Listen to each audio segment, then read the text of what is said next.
Doutor Mártios, o FGTS ele foi criado para flexibilizar a estabilidade do trabalhador, do emprego do trabalhador, que teve direito a uma indenização em caso de uma demissão sem justa causa.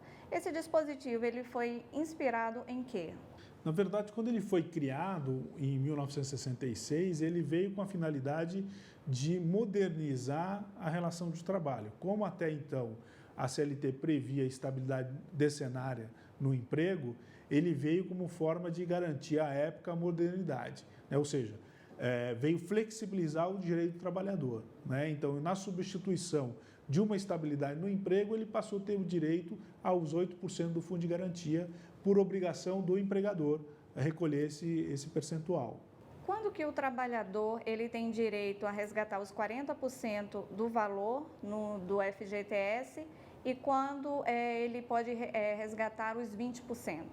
Quando ele é demitido sem justa causa, pelo ato das disposições constitucionais transitórias, né, do artigo 10º da ADCT da Constituição, até que venha a ser regulamentado o nosso artigo 7º, inciso 1º, que é para estabelecer uma proteção contra a dispensa imotivada, a multa é de 40%. Então, essa multa é devida quando houver demissão sem justa causa, né? No caso, a Lei 8.036 veio estabelecer que no caso de culpa recíproca, ou seja, quando a demissão ocorre por culpa tanto do empregado como do empregador, aí há a redução de 20%, ou seja, o empregador paga as horas rescisórias e paga apenas 20% do montante depositado na sua conta vinculada. A indenização é o único benefício do sistema do FGTS ao trabalhador? Não, então, esse fundo, por ter um caráter social realmente trabalhista, o fundo de garantia, ele é gerido de forma tripartite, né? E a finalidade é construção da casa própria e a utilização desse fundo para o desenvolvimento da sociedade. Então, muito embora ele tenha uma contribuição específica, né, de 8% da remuneração do empregado, que é depositado numa conta vinculada, essa conta vinculada, apesar de ser individualizada, ela entra num somatório no fundo gerido pela comissão tripartite. Então, ela pode ter uma atuação muito mais ampla do que a própria sociedade, né? Não é uma questão individualizada, é um direito individual que é gerido para a sociedade. O FGTS ele prevê um prazo decadencial de 2 anos para requerer o recolhimento do FGTS após a extinção do contrato. Esse prazo, ele é o mesmo para quem está trabalhando ou só para quem deixou o trabalho, saiu do trabalho? Ele entra na prescrição geral da Justiça do Trabalho. Inicialmente, esse prazo trintenário de prescrição para o recolhimento, para cobrar o recolhimento do fundo de garantia, ele iniciou na jurisprudência, tendo em vista o seu caráter compulsório com a edição da Lei de 1966, que criou o fundo de garantia. Por isso, a relação tributária dele e esse prazo trintenário. Então, você teria 30 anos para reclamar o recolhimento desse período, né? A súmula 362 do Tribunal Superior do Trabalho flexibilizou essa prescrição, aonde você tem 2 anos para reclamar os 30 anos. Né? Ou seja, na prescrição trabalhista, pelo artigo 7º da Constituição, você tem 2 anos após a sua rescisão do contrato para reclamar 5 anos.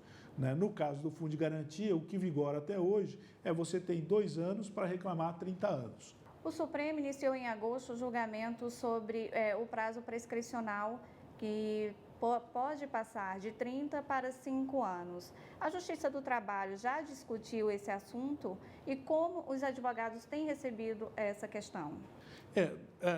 O voto, no caso desse recurso extraordinário do ministro Gilmar Mendes, ele pede uma releitura dessa concepção que foi dada do fundo de garantia, ou seja, de um caráter compulsório tributário para uma questão social e do trabalho, né? Ao levar o fundo de garantia por uma concepção social que vai além de uma proteção individual, ou seja, que acaba tendo benefício para toda a sociedade dentro dessa concepção social, então a finalidade já não seria mais tributária.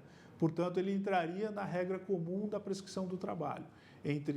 Você teria 2 anos para reclamar os 5 anos passados, né? A finalidade é uma releitura que acaba sendo nova flexibilização desse período, né? Porque, afinal de contas, a natureza do fundo de garantia é substituir a estabilidade do emprego. Então, quando você permite uma prescrição parcial, no caso quinquenária, significa que o trabalhador que tiver 10 anos na empresa, que com a legislação passada já teria adquirido estabilidade, se a empresa não recolher hoje o fundo de garantia nesses 10 anos, ele só vai pegar 5 anos.